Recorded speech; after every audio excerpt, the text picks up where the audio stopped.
Compte rendu de la 60e réunion ordinaire du Conseil des ministres. Sur instruction de son Excellence, Monsieur le Président de la République, chef de l'État, Félix Antoine Tshisekedi Tshilombo, la Première ministre, chef du gouvernement, Judith Suminwa Tuluka, a présidé ce vendredi 26 septembre 2025 à la Cité de l'Union africaine à Kinshasa, la 60e réunion ordinaire du Conseil des ministres du gouvernement de la République. 4 points étaient inscrits à l'ordre du jour, à savoir 1. Communication de son Excellence Madame la Première ministre, chef de gouvernement. 2. Points d'information. 3. Approbation des relevés de décisions du Conseil des ministres. 4. Examen et adoption des textes. 1. Communication de la Première ministre. La communication de la Première ministre chef de gouvernement a porté sur 3 points principaux, à savoir 1. Du message de félicitations au Président de la République pour son discours à la 80e session de l'Assemblée générale des Nations unies. La Première ministre a tenu à féliciter chaleureusement, au nom du gouvernement et en son nom personnel, Son Excellence, Monsieur le Président de la République, chef de l'État, pour son brillant discours prononcé lors de la 80e session de l'Assemblée générale des Nations unies, le mardi 23 septembre 2025, ainsi qu'au cours du Side Event consacré à la reconnaissance du génocide perpétré en République démocratique du Congo pour des gains économiques, Génocost en sigle, qui perdurent depuis plus de 3 décennies. Son intervention, empreinte de conviction et de clarté, a souligné l'importance stratégique de la République démocratique du Congo sur la scène mondiale et le rôle crucial que notre pays peut jouer dans le cadre du multilatéralisme et de son mandat au Conseil de sécurité. Il a également plaidé pour une meilleure représentation de l'Afrique au sein du Conseil de sécurité. Elle a souligné que le chef de l'État a dénoncé la guerre de prédation qui frappe la République démocratique du Congo, appelant la communauté internationale à lui apporter un soutien ferme et à reconnaître les génocides silencieux dont notre peuple est victime depuis trop longtemps. Le président de la République a salué les efforts de paix, notamment l'accord de Washington avec le Rwanda, sous l'égide des États-Unis, et la déclaration des principes de Doha, sous l'égide du Qatar, et a proposé de considérer les bassins du Congo comme une solution climatique majeure, soulignant son rôle essentiel dans la lutte contre les changements climatiques. Le gouvernement salue l'engagement diplomatique soutenu de son Excellence, Monsieur le Président de la République. Il demeure convaincu que sa détermination à défendre les intérêts de notre pays sur la scène internationale portera ses fruits et contribuera à bâtir un avenir meilleur tant pour notre nation que pour le monde entier, a-t-elle insisté. 2. De sa participation au Global Power Forum 2025, la Première ministre est revenue sur sa participation au Global Power Forum le jeudi 25 septembre 2025 à New York, aux États-Unis. Organisé chaque année en marge de l'Assemblée générale des Nations unies, ces assises rassemblent de chefs d'État et de gouvernement, de premières dames, de dirigeants d'entreprises mondiaux, des décideurs politiques, des partenaires de développement, ainsi que des acteurs du changement issus d'Afrique, d'Amérique du Sud et de la diaspora mondiale. Cette édition avait pour thème le changement de pouvoir. Les femmes réinventent le leadership, l'héritage et la prospérité mondiale. Dans ces cadres, elle a prononcé un discours à la session de haut niveau, dans lequel elle a souligné que, dans chacun des 6 piliers du programme d'action du gouvernement, le leadership des femmes et l'inclusion des jeunes sont considérés comme des leviers essentiels de transformation. La Première ministre a également insisté sur la nécessité de reconnaître le génocide congolais comme un crime économique mondial, Génocost entre parenthèses, en plaidant pour la prise en compte de cette tragédie dans le cadre des gains économiques. Elle a invité les partenaires à soutenir activement la cause de la République démocratique du Congo. En tant que membre Gold du Global Power Women Network, la Première ministre a martelé sur la nécessité de contribuer à établir des ponts entre l'Afrique francophone, l'Afrique anglophone et les autres régions de l'hémisphère sud. Elle a affirmé son engagement à faire en sorte que des femmes ne restent plus en périphérie, mais occupent une place centrale dans la chaîne de valeur. Enfin, elle a lancé un message fort aux dirigeants mondiaux et aux partenaires du développement. L'autonomisation des femmes entrepreneuses dans le monde n'est pas une option, mais une urgence. 3. De l'appréciation du franc congolais et de l'accroissement de la masse salariale.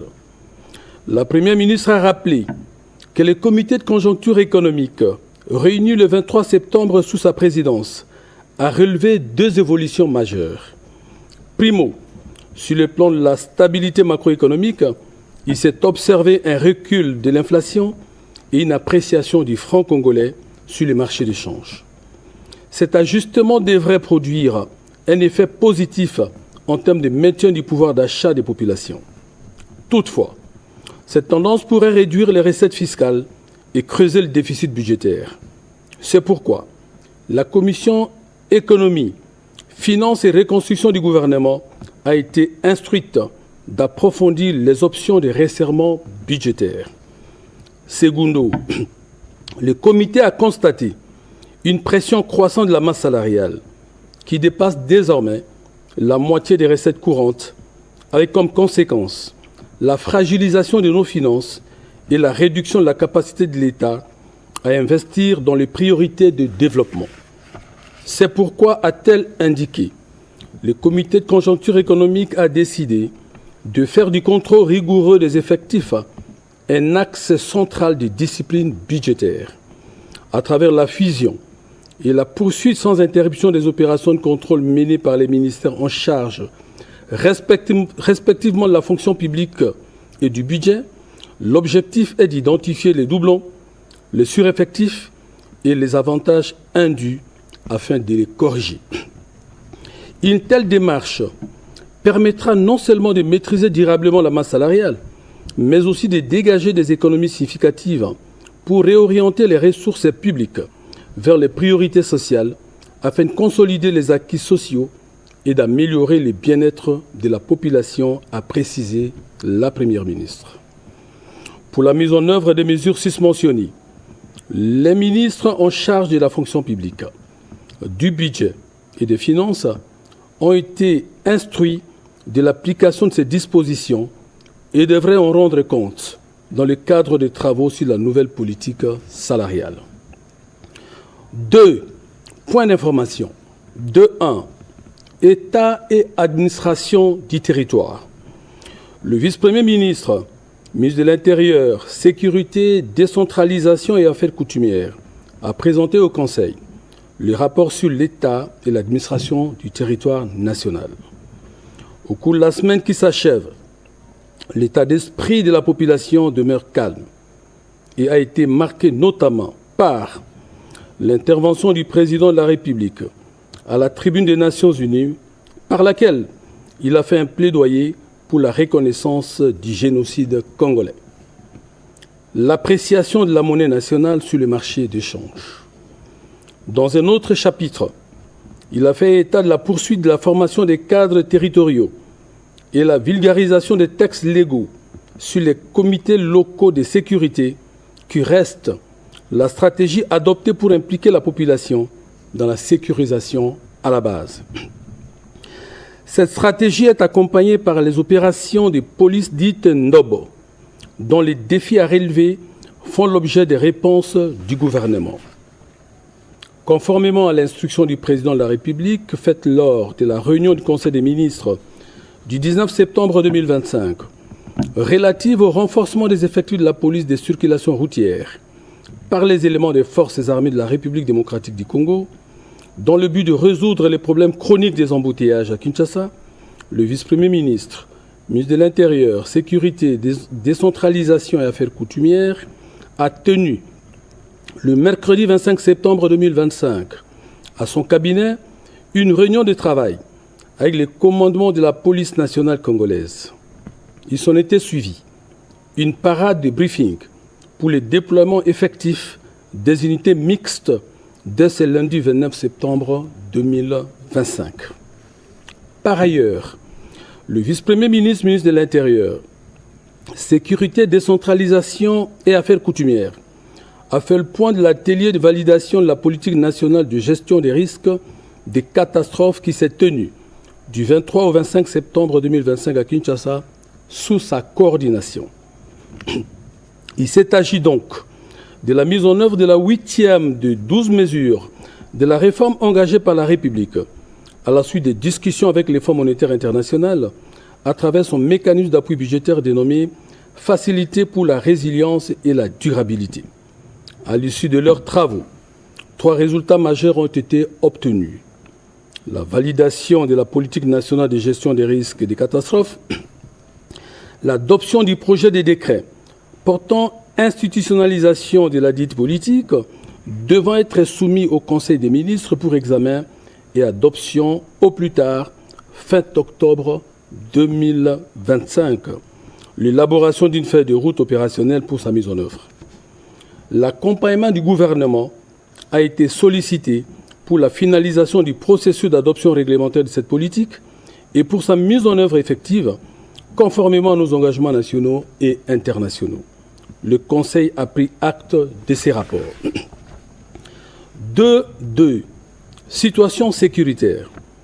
Le vice-premier ministre, ministre de la Défense nationale et ancien combattant, a présenté la situation sécuritaire et les opérations de défense sur le terrain, particulièrement dans les lignes de front dans le Nord Kivu et le Sud Kivu. Face aux menaces de l'ennemi, les FARDC sont en alerte et restent déterminés à répondre avec rigueur à toutes les attaques de l'ennemi pour défendre le territoire national.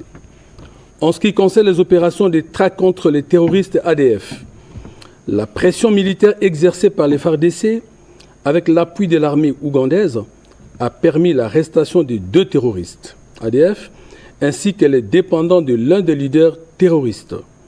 Elle a également conduit à la récupération de plusieurs armes et munitions appartenant à ces terroristes. À l'ouest du pays, les forces de défense poursuivent la traque des Mobondo, qui dernièrement ont décapité 9 personnes à la ferme Raoul, dans la commune de Maluku. Le Conseil a pris acte de ces rapports. 2.3. Situation épidémiologique en République démocratique du Congo. Au nom du ministre de la Santé, Hygiène et Prévoyance sociale en mission, le ministre de la Pêche et Élevage a présenté les points saillants de la situation épidémiologique dans notre pays. S'agissant de la maladie à virus Ebola, il a été enregistré 30 alertes, dont 12 validées, et aucun cas n'a été confirmé au 24 septembre 2025. Depuis le début de l'épidémie, le cumul est de 48 cas confirmés, dont 30 décès des cas confirmés, soit une létalité de 62,5% et 11 cas probables. En ce qui concerne l'épidémie de choléra, la tendance à la 37e semaine épidémiologique a été marquée par une légère diminution du nombre de nouveaux cas, passant de 1188 à 1186 cas suspects, dont 33 décès, soit une létalité de 2,7%. Dans l'ensemble du pays, la diminution du nombre des cas est de plus de 3% au cours de cette semaine. Dans la ville de Kinshasa, qui fait face à une résurgence épidémique de choléra depuis la 16e semaine épidémiologique, il a été notifié au cours de cette semaine 48 nouveaux cas suspects et aucun décès n'a été enregistré depuis 4 semaines. Quant au Mpox, au cours de la semaine sous examen, il a été enregistré une baisse du nombre de nouveaux cas de 630 à 431 cas suspects. Cette tendance a été observée au pays depuis cette semaine. Le Conseil a pris acte de cette note d'information. 2.4. Note d'information relevant du secteur des transports. le vice-premier ministre, ministre des Transports, Voies de communication et désenclavement, a présenté au Conseil la note d'information relative à la problématique de la création du Fonds social de la Société nationale de chemin de fer du Congo, SNCC-SA en sigle. En effet, cette entreprise publique stratégique pour la mobilité nationale fait face à des difficultés structurelles et sociales persistantes qui compromettent son bon fonctionnement d'une part et d'autre part connaît un vieillissement marqué de son personnel, dont près de 2 tiers, soit environ 3 695 agents, sur un effectif total de 5 781, sont éligibles à la retraite. Il a démontré la nécessité impérieuse de mettre en place un mécanisme institutionnel durable, efficace et performant, capable de soutenir les agents, d'apaiser le climat social et d'accompagner efficacement la réforme de l'entreprise par la création d'un fonds social. Ces fonds sociaux, la SNCC-SA poursuit les objectifs suivants. Assurer la prise en charge progressive de la dette sociale de l'entreprise, en particulier le financement des retraites et indemnités dues, afin de répondre aux obligations légales et de restaurer la confiance du personnel envers l'institution. Renforcer la protection sociale des agents et cadres à travers des mécanismes de prévoyance, d'assistance et de secours adaptés aux réalités socio-économiques et aux contraintes physiologiques des travailleurs. Faciliter le renouvellement et la stabilisation du personnel par la mise à la retraite effective des agents éligibles et le rajeunissement des effectifs, garantissant ainsi la continuité et l'efficacité du service ferroviaire.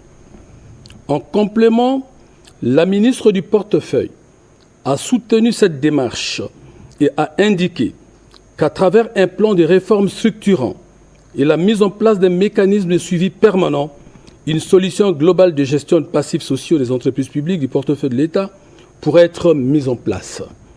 Le Conseil a pris acte de cette note d'information. Point 3. Approbation des relevés des décisions.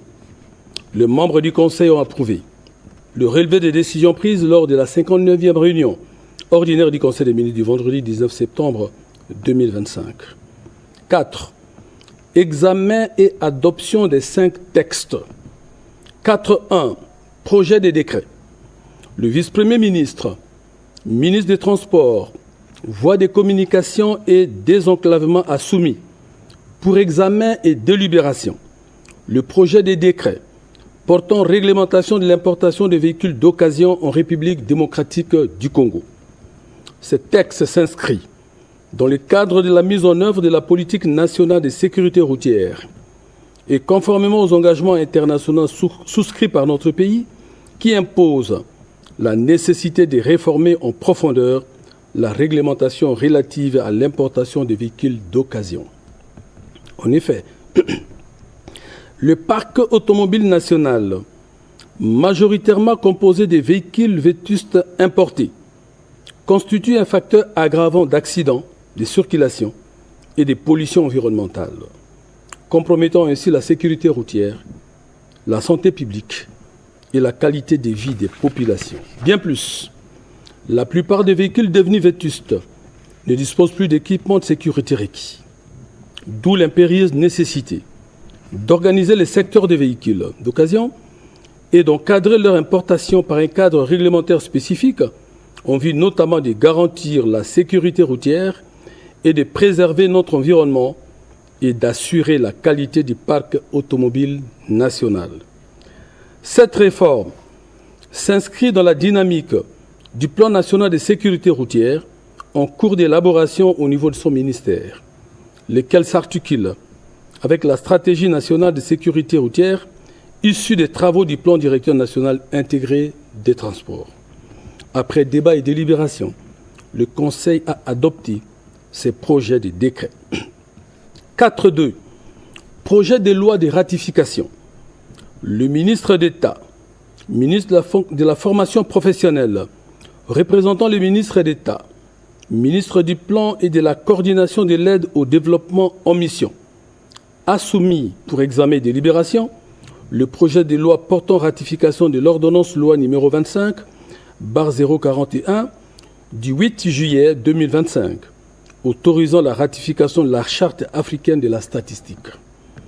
Après débat et délibération, ces projets de loi étaient adoptés. 4.3. Projet de loi. Au nom du ministre d'État, ministre de la Justice et garde des Sceaux en mission, le ministre d'État, ministre de la Formation professionnelle, a soumis les projets de loi portant autorisation de la prorogation de l'état de siège sur une partie du territoire de la République démocratique du Congo, prenant cours le 4 octobre 2025. Après débat et délibération, le Conseil a adopté ces projets de loi. 4.4. Projet de loi de ratification. Le ministre du Commerce extérieur en mission, représenté par les ministres des Affaires foncières, a soumis au Conseil 2 textes de ratification pour examen et délibération. 1. Projet de loi portant ratification de l'ordonnance loi numéro 25/036 du 8 juillet 2025, autorisant la ratification de l'accord sur les subventions à la pêche de l'Organisation mondiale du commerce. En effet, parmi les instruments de l'OMC, ouverts à l'acceptation que notre pays n'a pas encore ratifié, figure l'accord précité.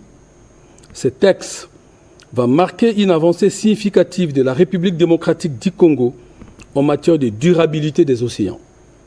Les interdictions contenues dans cet accord sont importantes et nécessaires pour les pays côtiers d'Afrique dans la lutte contre les flottes étrangères subventionnées qui dévastent les ressources halieutiques. 2.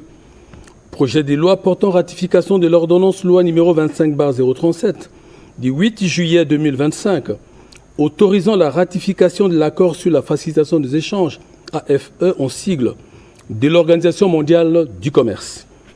En autorisant cette ratification, la République démocratique du Congo traduira sa ferme détermination à contribuer à la mise en œuvre de cet accord et à la poursuite d'une coopération solide avec l'Organisation mondiale du commerce en vue de garantir la croissance et la diversification de l'économie du pays pour le bien-être de la population, a martelé le ministre du Commerce extérieur. Ce texte contient des dispositions visant à accélérer le mouvement, la main levée et le dédouanement des marchandises, y compris les marchandises en transit. Il prévoit aussi des mesures permettant d'assurer une coopération effective entre les douanes et les autres autorités compétentes sur les questions de facilitation des échanges et du respect des procédures douanières. Après débat et délibération, le Conseil a adopté ces projets de loi. Commencée à 15h55, la réunion du Conseil des ministres a pris fin à 17h40. Je vous remercie.